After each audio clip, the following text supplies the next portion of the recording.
Hello, hello, hello, everybody, and happy Saturday to you, as this is the first time we've broadcasted on a weekend in almost a full calendar year, and that means only one thing. We're near the end of the season, which of course also means we're in playoffs, as we have been for the last couple of weeks, but now we're in the double elimination top 16 bracket, focused on the Eastern region. My whole chip with me, proper casts, and we've got a good one here. Florida State going up against Northwood. A lot of expectations that Northwood will pretty easily qualify, but this Florida State team is riding off a reverse sweep of Rutgers in their winners round one matchup here, proper.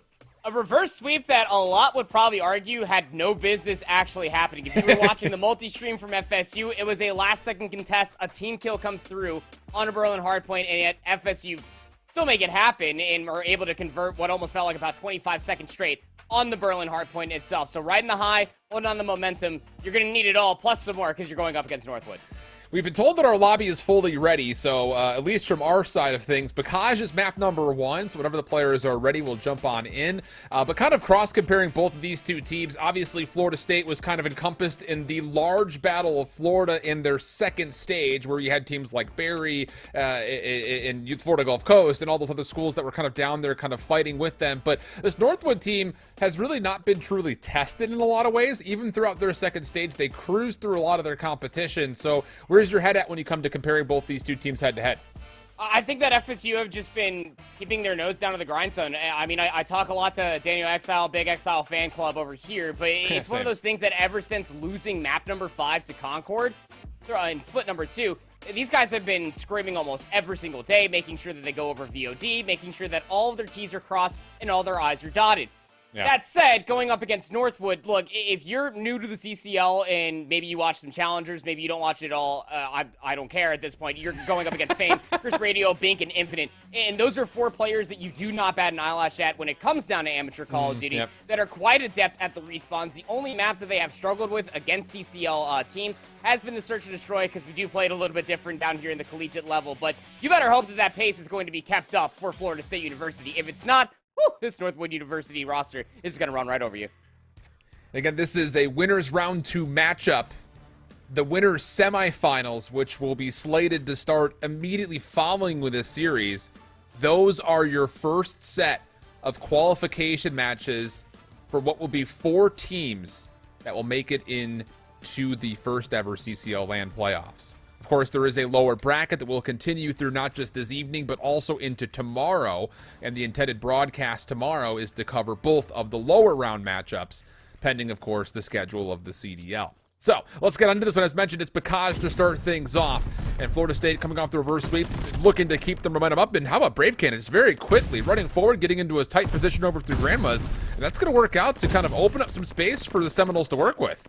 And they're starting off on the favorite side of the map. The one thing that I did not say in our little pre-match preamble is that FSU cannot come into this matchup scared. Yes, you're going up against the number 2 team ranked overall for the CCL of Northwood, but you have to play with a certain amount of a gusto and confidence that you're going to be able to take these guys in 1v1 gunfights. That's pretty much Bocage hardpoint in a nutshell. 50-50 split across the board, as P1 typically ends up being, but nobody was watching that P2 lane. That means you're going to end up having Bink that kind of slips the net. Brave Cannon needs to chase this, needs to get this trade.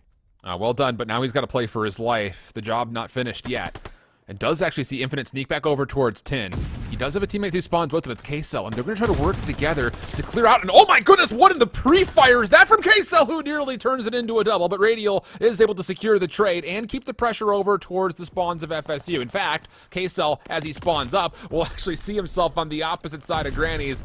And Brave Cannon just backed that thing right on into Chris Radial for an easy elimination, as Northwood will flip the spawns. The spawns are in for the time, and you can see FSU are currently scrambling to try to not only get in towards the back of this hard point, but also try to jostle for some barn control as well. Trades will continue to be good for Northwood, as they were still messing with those posted spawns. A little bit of silliness going on through the middle of the map will actually force Northwood to spawn over by the south end, over by the riverbed, but you haven't broke these spawns, not convincingly. Still 20 seconds left to play. Chris Radial is inside of Grandma's, causing distress, finds 3 in a row, and that might as well just flip out the spawns as it does. So now Northwood can hold P2 for the scrap from the front, as they already hold the rotation towards next. Yeah, really clean stuff here from Northwood. Florida State making all the right moves, but just missing out on one gunfight here or there on a map like Bacage. That one loss can turn into a massive implication towards the scoreboard at large. So now, with Northwood, as you had mentioned, flipping the turn into P3 into their favor, And Florida State will be tasked with the break. And Fame, automaton in hand. Extra 5 bullets will make him extra deadly with this, and you see exactly why. 5 in a row, turns his attention back to the front. Trades will be here, but Florida State largely not enough numbers to break on in for significant time, at least not as of yet. Those 2 kills may change that. Yeah, those trades, those 2 kills, all of that should be a quadratic formula you would assume for FSU to be able to work their way in scot-free for some hardpoint time here on 3, but it will end up being just that for a small amount of time. But again, Chris continues to go unnoticed and towards the back, 11 and 5 for crying out loud. Is able to find that last kill on the Brave Cannon on the backside of Grandma's. That'll flip the spawns yet once again. In these 12 seconds of hardpoint time, this is really good for Northwood to deny FSU. It will continue to build that lead just at about 20 points or so as you're already looking at the rotation. Hop, skip, jump through the middle of the map or over towards Barn next. You just brought up a lot of repressed memories about the quadratic formula back when I was in high school. Sorry. I'm down bad right now. Northwood over towards Barn as it opens up is good for the initial time. Brave Cannon really nicely done here. He's had a lot of these great moments where he's individually made a play happen and at the exact right time. 3 in a row now for Brave Cannon as Florida State get their first significant and clean break, and a much needed one as the deficit was starting to grow to very significant terms. But all of a sudden, we've got ourselves, once again, a bit of a tight game as Northwood look to break from the front. Couple of the trades will actually not just help them from the front, but it's actually allowed them some success around the back, flipping the spawns. And the Seminoles were not expecting that whatsoever. Northwood immediately respond with a rebreak of their own. Yeah, they all thought that Northwood were going to continuously fly through the front, but nobody was watching that west and southern lane, so that means that Northwood were able to kind of slip on through, get that spawn flip intact, and now they can contest for some good time here on 4. Again, this scrap time is something that FSU desperately want to make sure that this Bokash hardpoint stays relatively competitive. They're going to completely chalk up the back 5 or 7 seconds, maybe send one more player just to contest it, but by doing so, they've given up and conceded a lot of the middle of the map, where you guessed it, Northwood are more or less set up on. They're reading where a lot of these players are located at, but it's FSU coming up off of the gunfights. KSL doesn't get the full read on the player sitting tight in Fame. But the numbers are actually still pretty solid. Brave Cannon tested, but does slip through. I actually really like this route from Brave Cannon. It's going to force Northwood to pay some mind to where he's gone off to, especially that he gets a kill with the backside over through the windows. So really good stuff here for the Noles. Honestly, they're making the plays they need to, rather, I should say, to keep them in this game. I think the biggest thing is at one point in time, you need to see them really dominate an instance of the map, and it may be right here as we rotate away from this 5th hard point. They've done more than enough to keep this at essentially a 50-50 split, and even on top of that, a bit of scrap time now tallied, and we kind of take a glance at the minimap, and FSU's in a good spot to also lock down the favored sided spawns as we get to our second rotation of hills. This is good stuff. You kind of hinted at this as well. I mean, FSU, they're winning a lot of good gunfights when the hard point is not contested. There's nobody inside the hill for either of these two teams. And they're also winning gunfights when it comes down to the rotation. But when it comes down to it, you need to be able to find these convincing kill feeds while keeping a player active inside the hard point. That is the one checkbox that FSU have not been able to find a lot of success with. But again, being able to find those 2 kills, Brave Cannon taking down KSL by way of a teammate, that's not going to help things out. But it does open up an avenue of opportunity for Matt Truth to get inside a barn. Needs to get a little mixy, but Infinite will get that trade up through the stairs. Spawns will flip. 20 seconds still left to play here on 1. Very scrappy through this first hard point, but this is the thing. When you play up against a caliber of opponents like Northwood, they're always thinking of 3 things at once. So even though Florida State put themselves in good positions, if you start to get one-dimensional in your thinking, talking, oh, we've got spawns, we're good, let's just focus on the hard point, you're going to miss the Northwood members that are still putting on constant pressure on the back. So once more, it's Northwood and the Timberwolves who will be able to, for a moment here, actually win the initial time here at the second. But I was about to say, there may be an opportunity for Florida State to change that narrative quickly, but Infinite on a couple in a row will actually make sure all things stay relatively level as we now put the focus strictly onto the hard point with the Noles with control of the spawns. And a nice crucial flip of the spawns by way of a few gunfights through the middle of the map. Now it's go time for FSU to be able to hold these lines, get your ARs into power positions to deny any sort of antics that Northwood are going to constantly look for. Or you can just get Match Truth to find 2 outside of Grandma's. That is influential to say the least because it allows Brave Cannon to stay alive inside a barn and keep those tin spawns intact. Okay. Big moment here. Scrap time looks good. Brave Cannon trying to slip through. Works for his life, but does get turned aside. Fame trying to contest the scrap time just by way of eliminations. Does pretty nicely here. 4 in a row for Fame. But as he drops, Mad Truth will lock in the scrap. So, back to within 20 are the Seminoles. still needing to break here through 3. And K-Cell is lucky to be alive. He got naded, stunned, and shot at from a multitude of angles, but unfortunately, even though he stays alive, there's really not much that really was gained off the Seminoles from the initial play. Although, wait a second here. K-Cell he has no brakes. It's all gas. He's trying to make his way through, and it's actually opened the door for Mad Truth to get her on the back. Unfortunately, Northwood will read this, and they will sustain their hold at Grandma's house.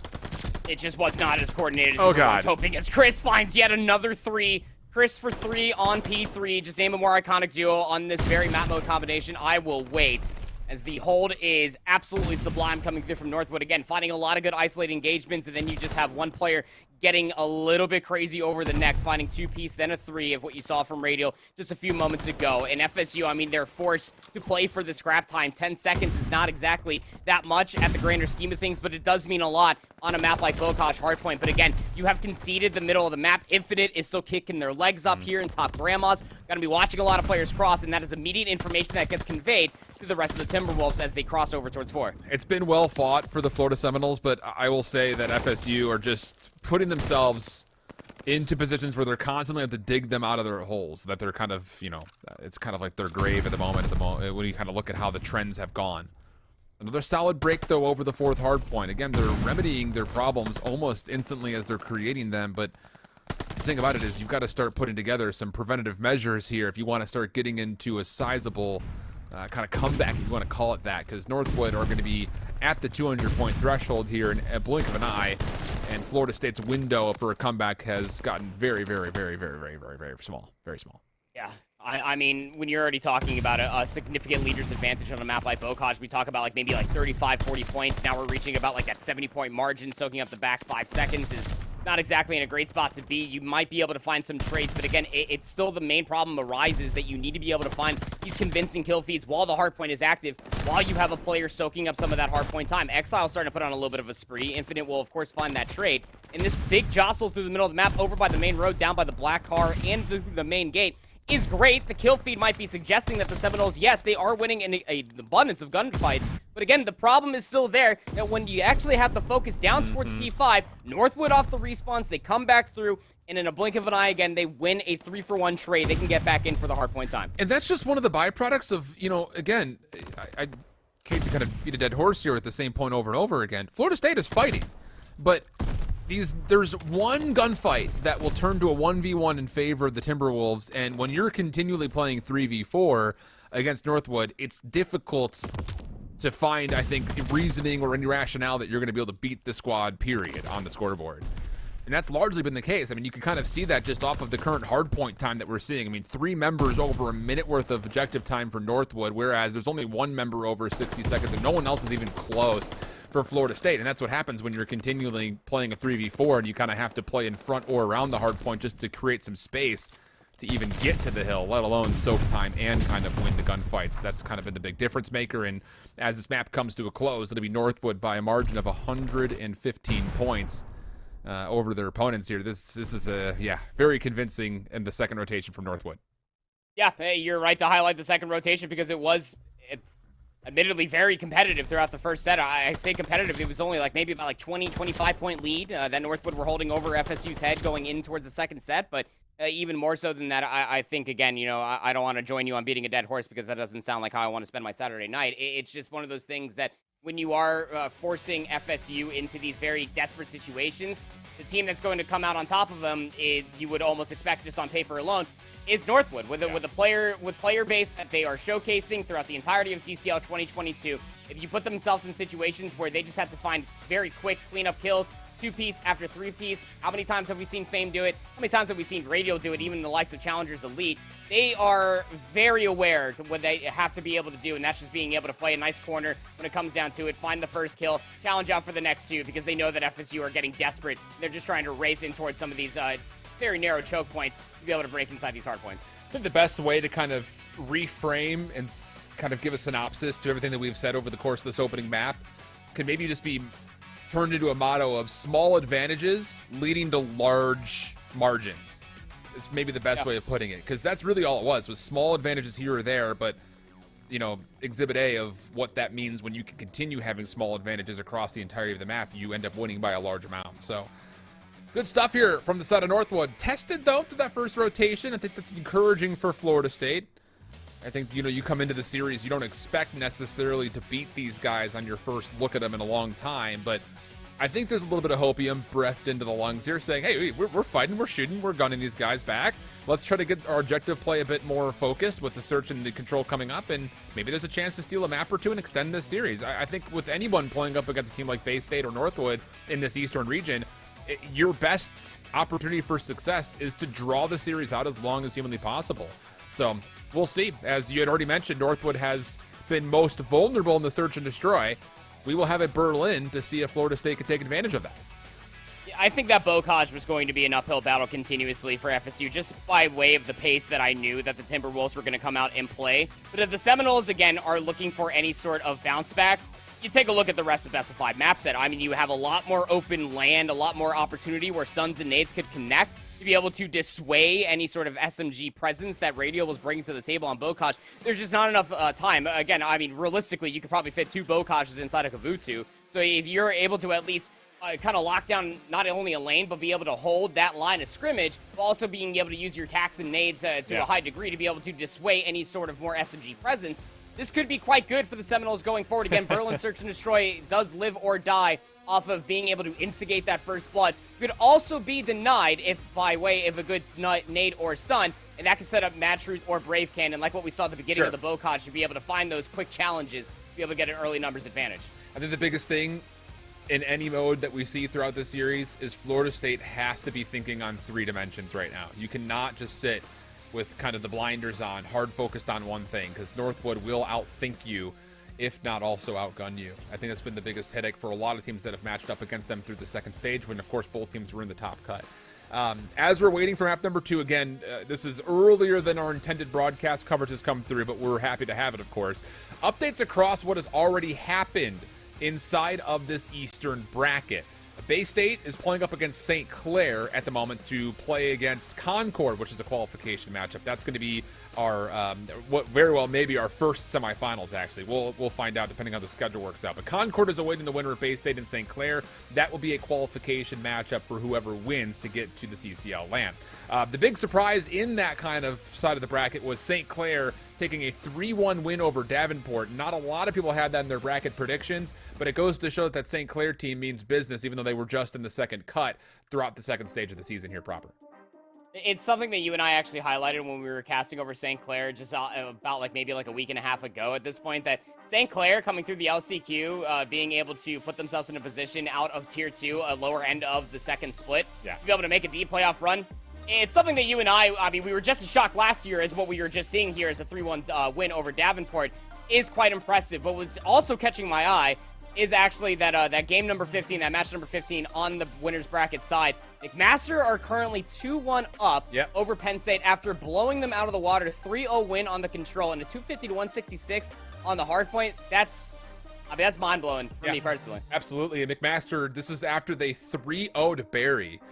Which was, I think, also a kind of a surprise to some people, because there was obviously, based on the overall kind of final top 25 rankings, a quote-unquote upset potential there for Barry, I think, in a lot of people's minds, but not to happen. So McMaster could potentially really shake up the bracket by taking down Penn State, forcing them to have to go through a very difficult side of the bracket. The loser of that matchup has to play Michigan in the lower bracket, and that's also on the same side of the bracket as...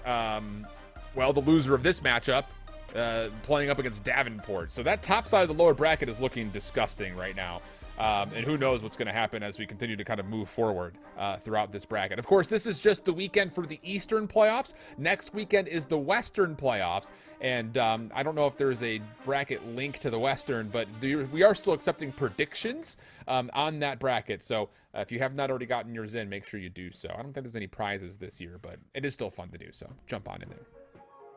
Maybe a high five for me. I'll give out high fives all day long on LAN. Yeah, absolutely. If you get both of them within 98% or better, then you get 2 high fives. I don't know what else I could possibly offer. It's like high 10. Teach you how to tie a man bun. Fives? No. 1 high five and then the next high five. Just 2 sequences of high fives. It would obviously accumulate to be a high 10, but they come in two different points in time. You can cash them in at any point. I have no idea when the last time it was that I gave anybody a high 10.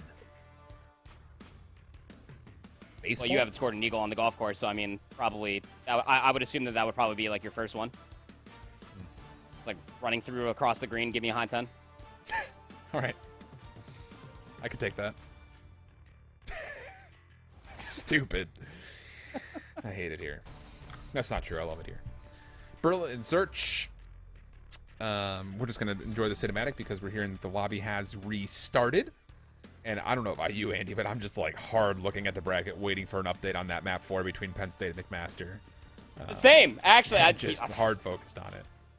I don't know if you have my camera open on a second tab or something, because yeah, I've just been glued to my third monitor, just looking at that bracket, waiting to see if it gets updated. I don't even know what map mode it is. I don't even care. It's a hard point for Penn State versus McMaster. You would assume, again, on paper, that Penn State should be able to feel comfortable with that one, given how we have seen them face off against other top 5 teams, such as Concord in the past. But yeah, it's going to be very interesting. I think again, just kind of reining it back in towards this Maryland Search and Destroy. I think that it's going to be ever so evolving, isn't it? Because we've actually, you and I personally, with the amount of challengers that we watch, and also the CDL, we have seen the overall meta kind of change in a way for this map mode combination. When it comes down to it, a lot more teams are feeling pretty aggressive towards that AS&D side, finding a lot more coverage towards it. That's both offensively and defensively, ever since Hoop has kind of shown that nice little rat spot underneath the side stairs that leads up towards the office. Found a lot of value with that, catching a lot of teams by surprise that kind of play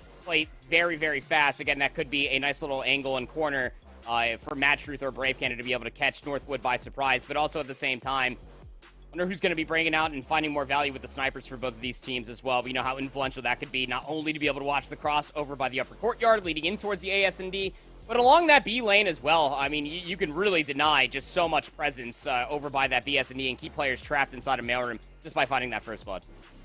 Very fair. Not much else to say. We're just playing the waiting game now. Holy. What happened? Georgia Southern. Lower round 1. 3-1 over Barry. The Bucks are done. Top 16. Whoa. Didn't have that on my bingo card.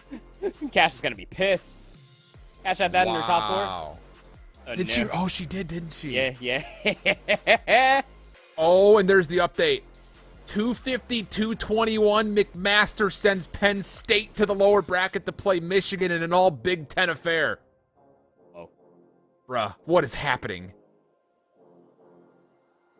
I mean, my top 4 is very much so still intact, but I think my bracket's in shambles. Well, one of my top 4 is going to be beat because I've got Northwood and Florida State both qualifying, but I had Florida State qualifying out of the lower bracket. So either if Penn State beats Michigan, which, again, expectations being what they are, you'd expect that. But if they do meet up in lower round 3, it would be versus Florida State, or Northwood, I guess. Woo! Oh, yeah. Yeah. Yeah, you're in shambles. I'm a little bit in shambles, my predictions. Dude. Who did McCormill have in his top 4? I think he had Concord. Was it Concord? I think so. I think he may have had Concord. Oh, no, he had Davenport. Oh, he had Davenport? Yeah, wow, so okay, he had Bay State, Northwood, Penn State, and Davenport. Wow. Whoa. Well, that's not going to happen. I'm the only one that's still going strong. Let's go. Let me find out May's the new March. And COD, at least. Holy. All right, here we go. It's going to be Florida State on the offense first. Spreading the map a little bit, just getting a feel for things. This does allow Northwood to freely get over towards B, though, without really being checked. So if you are going to approach this B site, you better hope you've got some nades still on hand if you're the Seminoles. And yeah, K-Cell does, but he actually gets pushed off the angle, so the frag doesn't land, and now B is no longer an option for the Noles. And you can see where Exile is currently playing towards the middle of the map. Might be able to find an angle on the Fame. That is such a tight angle that a Fame pushes just a little bit too far forward. No, it's caught timing within a nutshell. Exile shoots. And now Fame's in a position you would assume off screen to be able to find that kill. Sure does. First blood. And now these 2 players over by A are more or less trapped. But I don't think Northwood know that they exist. I was going to say, Brave actually has got a good read that Northwood's pushed to the B site. So as long as he can keep his life, maybe cut off the middle of the map. Look at the position that Mad Truth is. He has set himself up beautifully. This is Brilliant. A great read from FSU. They're going to lose another member in a K-Cell, but Mad Truth is in a clutch-up position here. He's going to get radial for free. No, please, for free. For free. The Fame will find the trade, leaving Brave Cannon on the long rotation. He's going to have to check this bomb as well. And, oh, the timing is good. Gets Fame, but can't slip away. And more than enough time for Infinite to secure the round for Northwood. I would have got away with it, too, if it weren't for those dang pillars down the courtyard stairs. Those dang Timberwolves, man. That was close. I really thought that one positioning was going to be the end-all, be-all. And to be fair, that kill on the radial was not free. That looked like it cost at least $150. But that was a brilliant rotation when you're thinking about it. I'm sure that that Exile is probably going to be scratching his head, frustrated that Fame was even able to get there as quick as they did to be able to get that kill. As we saw, Fame was just instigating for that first blood over on the outside of Mail, just maybe trying to catch an unforced error for FSU, trying to push out from Mail, but initially just a B trap that Northwood were setting up, and they collapsed for the A retake as a whole. Here comes Northwood's aggression again, looking for that coverage to be able to get down this bomb at A very quickly. This will be read in some regard by Brave Cannon, who's playing for this play through stairs. Good first. Also slips away. Radial not going to be allowed to get the trade. And actually, Radial gets stunned. Here comes the forced push from Brave. Goes prone, gets the second. Brilliant move defensively from Florida State. And now it's just down to Fame and Bink, who are still in position to collect the bomb, but how do you get this bomb down with a number of Seminole defenders still near you? Not bad to start. And actually, Bink's got a good read of the Queso, who is trying to sneak his way into office. 1v1, Exile looking to punish. We'll get there. Fame not going to be able to help his teammate in time, and we go into a very heated 1v1 with the two last remaining players. Fame has got Exile completely locked in. He's looking for an assassination, I think. And actually, he may have been playing with his food too long, but no. Exile will still drop, and Northwood will go up by 2. That timing was going to be so tight if Exile can end up mantling over towards that office half wall just a little bit faster. You would think so. Again, it's so tough to be able to judge. Again, my eyes just glued to the mini-map, not seeing Fame's POV there, but Exile was able to find that trade throughout the concourse. He obviously did not have the immediate information, probably didn't see the bomb patty cake on the ground either. Probably could have just backed up to continue to play that longer line of sight, but information is not always that easy when you're flying a mile a minute in a Berlin search and destroy. 2 rounds in a row for Northwood to start things off, and we will have an even spread across the map here for FSU. Just trying to find this pick, try to get any sort of information off of some tacks, maybe some nades on where these Northwood players are located at. This is different, though. There's a bit of an adjustment here for Florida State. They've got the ability, with Exile playing in the warehouse, to see if anyone crosses towards B, and if he does not see anybody, then you know you can start tossing nades towards the B side itself. And he's got a really good look at Bink, perfectly executed by Exile. Stuns his feet just to make sure no one's pushed forward. And now Northwood are kind of trapped. Infinite needs some help to get out. And I think Exile just saw him. Yeah, they're going to maybe try to take this hard rotate back over to join Mad Truth, who's pushed through. But Radial, who stayed prone. Oh, you devil. He sees the plant, but not able to capitalize on a kill. And a huge advantage now for Florida State. Yeah, and KSL also gets out as well. That's immediate information on where Radial is located at. The stun might actually connect on the KSL as well. And unbeknownst to Radial as well, you also have Mad Truth all the way in towards the back. A trade will be there, but a 2v3 retake with 25, this is tough. Yeah. Florida State have done a really nice job kind of getting up to fire lobby. Fame on 4, just saw Exile. And that will be enough for Mad Truth to come to the action, and he nearly gets pulled too far forward, but Fame will drop, streaks will be off the table, and Florida State get on the board. And I really love that call. Again, you highlighted it wonderfully. It was almost a cut, wash, and repeat of what we saw from round 1 offense from Florida State University, but there was the one change. You didn't have Exile inside of the middle of the map closer towards B5. You had them over inside the boathouse, just watching that entirety of the B lane, and being able to find that first pick. Just saw a sliver of a pixel for that first blood. And then the stun to confirm that they weren't getting pushed for the trade just meant everything to be able to get the full-on rotation over towards A. Radial just missed the timing just by a margin to be able to blow that play open as now Northwood take their aggression over towards B. That is a massive first blood. It's across the map, literally, as Fame got that from top balcony all the way over to Stone Courtyard. And this is all just a design to get to B in the first place. So the fact that you get that kill towards A just makes life that much easier for Northwood. The only thing about this is they're not going to expect Brave Cannon on the long flank, but the problem with this for the Seminoles is that you have no defense in front of the B site either. So it's really going to have to be kind of, you know, diamonds out of coal here if you're Florida State. And if Brave Cannon does get a read on one player near, Is he going to try to sneak for a defuse? No, I'm not going to. Get out of here. I can appreciate the effort, but you're not Shotzzy. It would also be really tough. Again, I mean, there was still one player inside the B hut, would probably still just, like, run a lap. You would have to have some big old praising to RNGesus that you would be able to get that ninja off. But even more so than that, you definitely got to respect that call coming out from Northwood, take all of their virtues over towards B. Again, where you do typically see a sniper from that warehouse balcony watching the long crossover through the upper courtyard, an AR can absolutely do the trick, is what we have seen through many different instances and many different tiers of Call of Duty. Being able to get that first blood, finding the second, numbers advantage, checkmate over by the B plant. FSU, again, they are going back to what almost works, but Fame, again, long-range shots over towards the warehouse, finds Exile for first. Okay, here we go. Instant trades. Mailroom won by Florida State. But what can you do with this? I was going to say, you don't really have any presence towards B. You don't have really any information towards A. So in a way, you're kind of self-containing your whole play to what happens in the middle of the map. And yeah, this has gone from bad to worse as we get the minimap expounded upon. You've got Bank already pushed into warehouse. You've got Fame really far forward, what you would assume is on the glass over towards A. And Florida State is literally stuck. That mailroom trap, KSL's going to try to work their way towards P5, catches Fame. And although Fame did have to favor towards a reload, going towards a rat pistol on a very weak KSL will work just the same. Brave Cannon's position has already been scouted out. Might be able to find a consolation kill in the round onto Chris Radial, but as soon as they turn around, they see a, I don't even know what the operator almost looks like a dang detective. Regardless of the matter, I see trench coats running towards me. I get scared. 4-1 the lead now for Northwood. I think Fame might again just trying to look for an assassination. Would be flashy, but the round win still goes towards Northwood. Again, that first blood means almost everything. It buys so much respect, and then the second allowed Big to be able to push all the way past the docks in the B hut itself. And as you said, FSU just had to contain themselves inside of mail, just try to maybe collect some information, find a nice little angle. Northwood gave them absolutely nothing. Yep. So now Fame again building towards streaks. He's 10-2. This is his second 4 spree this game. Mad Truth, just caught in the window. And the flank has also been red. Brave Cannon. Oh, okay, wait a second. The bomb does not actually fully get planted, so a good elimination from KSL, even though he does go 1 for 1, which is not what you want. But Brave Cannon is still allowed to kind of use this play through secret. And even though the bomb is planted, look at the focus for Fame. He's still looking towards the front doors, over towards lobby and the staircase. I don't know if the awareness for Northwood is that both players are on the flank, but it may not matter.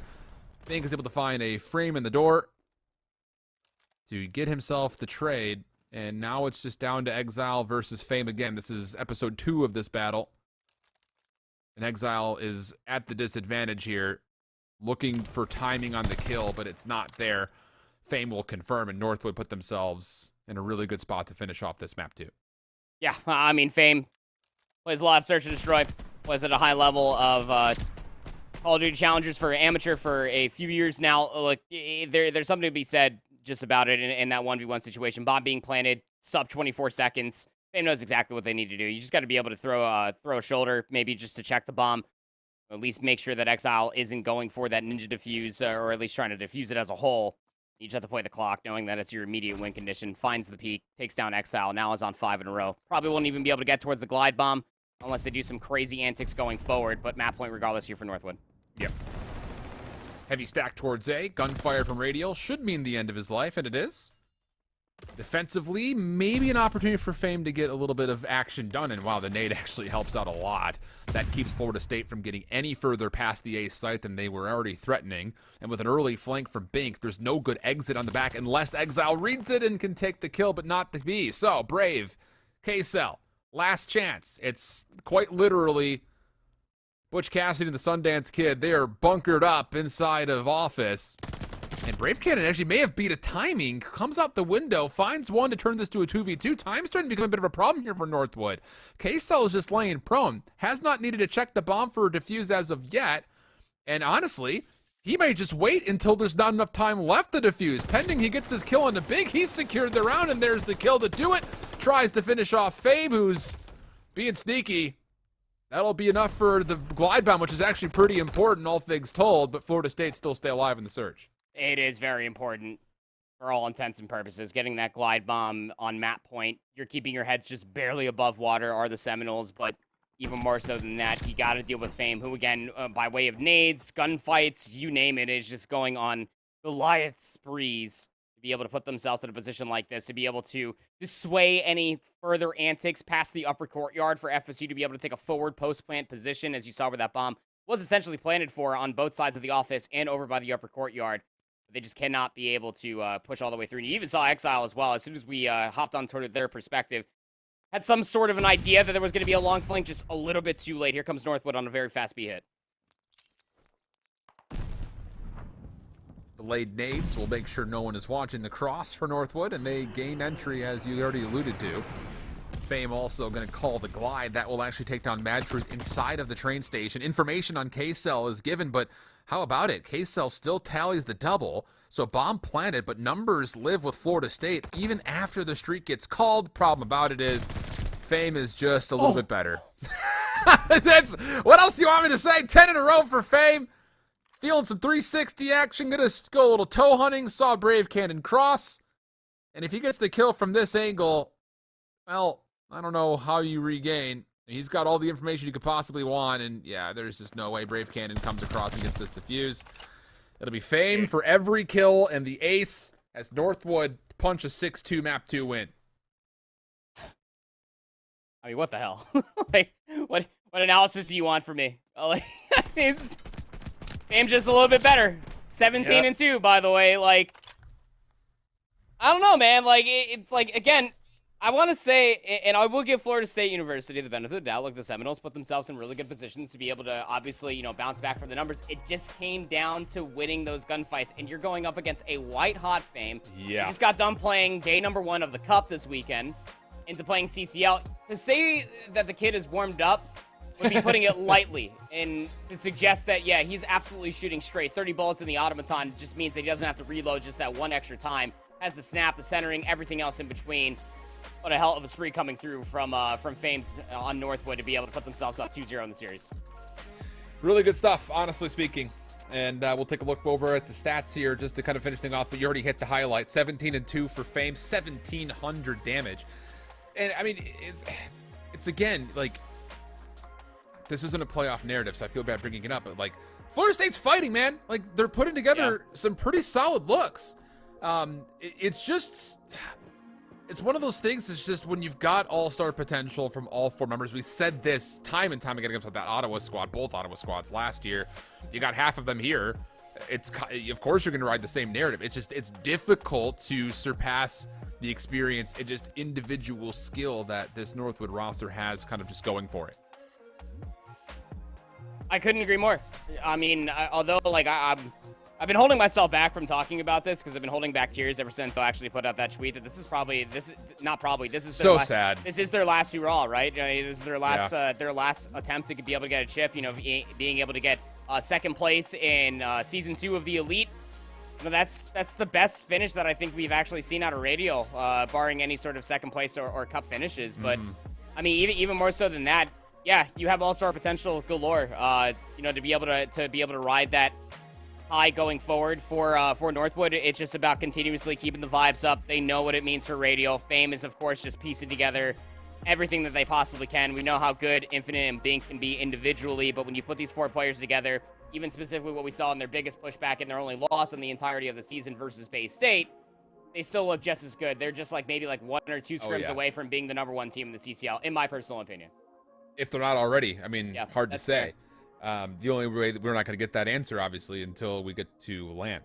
Updates going on as far as the other round 2 matchup in the winners bracket that's currently occurring, which is Bay State, speaking of top 2 teams in the game, versus St. Clair. It was a convincing over 100-point win for Bay State in the hard point, but St. Clair win the round 11 search and destroy to keep it tied at a 1-1 map count right now, I would assume in the midst of their control for map number 3, obviously. No other updates as far as what's going down in the lower bracket, but you do have University of Tennessee Chattanooga and the Mocs going up against Rutgers. All assumptions would be that would be a good series, but we don't have any app updates as far as what's happening there. The loser of the Bay State-St. Clair matchup would go to that lower side of the bracket to play up against the winner of the Mocs and the Scarlet Knights out of Rutgers. So that's kind of the current tally at the moment. Again, our coverage will continue and then eventually conclude with the winner semifinals. We'll have each of those independently of one another, starting with the winner of this match playing up against McMaster, who just rode off of an upset of Penn State. But we roll on through, no breaks here. It's Gavuda for the control, and the ARs need to light things up here if you're Florida State, because so far we've only really seen Exile drop an automaton. Yeah, I mean, you would assume that it's almost going to be a 3-1 setup more often than not when it comes down to the WR2, specifically on the defense. You can find a little bit more value with SMGs going over towards that A zone. I don't know if that's more of a benefit for FSU or if you just got to be scared because you're still going to be going up against Fame with an automaton in their hands. Quick offense coming through for Northwood. They're not playing with their food at all. They want A first and foremost.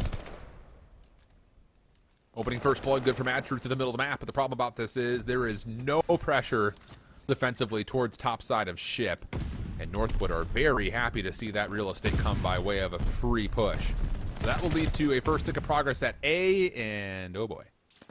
The gunfights are just continuing to be dominated by the T-Wolves. Good long-range shots, though, from Exile. That will offer an opportunity for Florida State to consider re-hitting towards A. But again, it's just through this P5 side of the map, there's been 0 gunfight wins for Florida State. No, it's a 2 for 8 trade. For 9, excuse me, math is hard. FSU just down horrendously. I mean, they might be able to tuck down Radial on the backside of Cage, but I mean, Northwood still have numbers back here that could very much so still make this play happen. It's actually a big kill that was able to be found. Match Truth on the bank through them out the middle of the map. That'll at least keep Northwood honest before they full on flood in towards the back, but it doesn't mean they're done pressuring it. Yeah. Very convincing start here for the Timberwolves in the kill feed as they hold a 6 life advantage. Obviously, tons of time here as well. Florida State, some positions to work with, most notably Brave Cannon, who, well, I was going to say, it could potentially work his way back to zone, but as Radio realized one of his teammates had fallen from a position near mid-ring, that will be an easy call for a trade, and a first tick of progress will be secured for Northwood on B. How do you got to deal with the stack? You need some good nades to be coming all the way through, and you need to be able to deal with these players inside of the lander tank. Well, you need to be able to put yourself in positions first, and before you even have the thought, Northwood just absolutely gun you. 4 dead. The slight stack is coming through. They also have the read from the lane of which they're coming from. Not good news. And as they secure the B capture, at least 3 members were over 3 kills that I think I saw on the kill feed. So streaks are potentially also in play. And that's the thing is, like, if you're going to play up against this Northwood team, you can, or really any team that finds itself kind of in the top 4 conversation, you cannot allow them power positions for free. And that was kind of the surprising thing, Florida State opting instead to try to play around through ring to get the back. And, I mean, Northwood just never really blinked twice about having top ship control. And even furthermore than that as well. I mean, like, you could just tell all, like, the different setups, the knowledge of power positions, reading where the hits are coming from. It's just a step a little bit too far over Seminole's head. They need to be able to get an answer here, and they're trying to go for broke. They're trying to go for the B zone first and foremost, but this is all hindering that you win the opening gunfights in your favor, of which they actually are doing a good job so far. Brave Cannon up top is at least able to find 2, but the presence isn't good enough for FSU to be able to full-on push outside of ring over towards B. They take this as a little bit of a bait play and get themselves up top LST for some A progression. I think the correct word there is bait, is really what it is. I mean, Northwood's defense has to scramble off spawn to make sure the hit towards B doesn't still come through, and that allows good positioning around A. And with this set of sprees coming out, Florida State is likely going to lock in at least a second tick of progress. Fame wants the challenge. He goes off by himself, and he'll be punished for it. Can't make mistakes like that against a good Florida State team, and all of a sudden it's looking like the offense is cooking. Exile with the double, 60 seconds added to the clock, and by margins of kills, Florida State did that better than Northwood did. Yeah, they did, and Matt Truth is also able to get the subs to glide bomb. You have to answer an offense for offense going forward if you are the Seminoles of Florida State University, and you have the resource, the ace up your sleeve if you are Matt Truth. You just got to be able to set yourself up for a positional advantage to be able to full-on fly inside of the B zone. And Exile is starting to clear away the backside of Cage. This is in a good position to be able to find themselves in, but the issue still presents itself as you see Radial being able to find 2. Teammate of Fame does take them down. As you have Bank on your screen, pushed up over by the beach, looking for a couple spawn kills, just slowly dwindling the numbers of FSU to even have a thought to be able to get past the middle of the map. This is where the problems start to brew. But the good news here, again, for Florida State is you can actually start to build win condition just by way of confirming trades. Like, there's still so much time on the clock. You're still up 5 lives. So pending you get a read on Infinite, which it looks like they do. Look at all the members turning around. Yeah, they're going to read Infinite perfectly. So now you've cleared the back. This is literally, you have to treat this like a P1 hardpoint break. Nothing else. All you have to do is break this ring control, and you're in a position to win this off of kills alone. Trades in their favor. They have that leader's advantage, 4 lives remaining, but they gotta win the gunfights convincingly. It was a 2v3 up on the ring side of the map. And Northwood come out on top. Matt Truth is able to at least find one egg that's actually going to allow Exile to be able to push all the way through. Team kills are not going to be your best friend. You know, Northwood are more than aware that Exile is probably back here. They are just as adept at counting nameplates and finding players just as easily as the next. And the thing about that play from Exile is you would hope that if you get through, you can kind of isolate the players at ring to have to watch both in front and immediately behind them. But problem about it was the kills just kept coming through here for Northwood. Glide Bomb going to get called in here. Again, the lives are still problematic. That does get a kill onto the zone, but with 15 seconds, the kills may not be enough. You need to stop this clock to get these last 4 eliminations. And honestly speaking, there isn't anywhere nearby to do that. Brave Cannon's got to go. He's got to be the one to touch, and as he does, he actually walks right by a couple of the Northwood members, and the opportunity off of the early life lead all of a sudden squandered as Northwood just survived through the middle of the map by ring, and Florida State misses out on a huge opportunity. It's that continuous ring control. Even when the A zone was completely tacked over for Florida State, you saw immediately you had a multitude of Timberwolf players just trying to aggressively push in towards the spawn. Beach control is absolutely a thing. That one player goes down. Well, you still had 2 Timberwolf players to deal with over by top ring. And even in that 2v3 moment, for that ring control, as you were saying, trying to break P1, the 2 players for Northwood come out on top, and at least it mitigates the lives remaining. What it does most, first and foremost, is that it gives the win condition for the defense. That comes down to the clock. Again, when you use a glide bomb like that, you want to be able to put yourself in a position to be able to obviously touch that zone, but they were trying to at least give themselves that kill opening to be able to get past the middle of the map. It just does not come up in their favor. And once again, kind of a rinse, wash, repeat situation here. You cannot allow the Timberwolves to get free ship control. Otherwise, things like this happen. Yeah. Not good news here. Better contest, though, this time as KSL confirms a trade. That'll leave this Northwood offense a bit limited in numbers. Mostly also because Radial's making a play over towards B, but Florida State are all focused on retaking this A zone. There is nobody at all going over towards B. And as Exile drops, sure, you collected the A zone and depleted the first tick of progress, but all of a sudden Northwood have a tick at B, working on the second, and they've got reinforcements to help out Radial deep. I don't even know if FSU were fully aware that there was a B zone contest coming through for Radial, who is about to damn near single-handedly get the second tick of progress. Yeah, they do. Trades needing to start coming all the way through. They are able to push past ring. Brave Cannon is over by the beachfront, but the problem still arises. You got to get Radial off this B zone. The flank is at least coming through for Brave Cannon. They at least stop that tick progression, but that got pretty darn far up there from being full and completed, and Bink might just be able to do it here. Well, we'll see. There are some Seminole members nearby that could finish off his limited health pool. Bink still fighting back. 12 HP. Can do more. No more. Last 1v1 for the B zone. Radial wants to see his solo effort come to a favorable conclusion, but he will be without that, at least for now. Over towards A, though, as we turn our attention away from the B zone as the third tick is depleted. A second tick has been locked in, and Infinite is controlling P5 from the very edges of the map, and that will likely be an extra 60 seconds of the 5-life lead for Northwood just to get 1 tick of progress on B. I mean, Infinite was so close towards those flaming waters, you could probably just feel the backside of his coaches slowly getting warmer and warmer. Still contesting this entire side. There's 2 players over here for the Seminoles, keep in mind you, and Brave Cannon just got completely broken on up. Matt Truth, of course, will find that trade, but unbeknownst to them, Fame has already slipped the net. They're in towards the back, and this could be quite damaging going forward. FSU are only down by 3 lives, and being able to at least clear away from your spawn first and foremost will keep you alive on your defensive side. Oh, and Bink. Oh, that's not good. That is not good. Fame gets a double over the middle of the map, and Bink has stayed alive and even wants the gunfight versus Queso. That stun may just finish the job off, honestly. Not going to matter. Fame will pick up where he had left off. 11 playing up against 6. Mad Truth clears the zone, but defensively, there are still a lot of questions that need answered here for Florida State. Someone has to step up right here, right now, and it may just have to be K-Cell, who's trying to play this mid-cut. Infinite has gained space forward, but a good nade actually does tag him up pretty heavily. And as he challenges forward, Infinite has the advantage of the high ground slightly to get the information first and then turns it into more. And Florida State's will lose off of straight eliminations in the 3rd round. turning this to a 3-0 in the series as Northwood will move on to meet McMaster for a spot in the CCL land playoffs.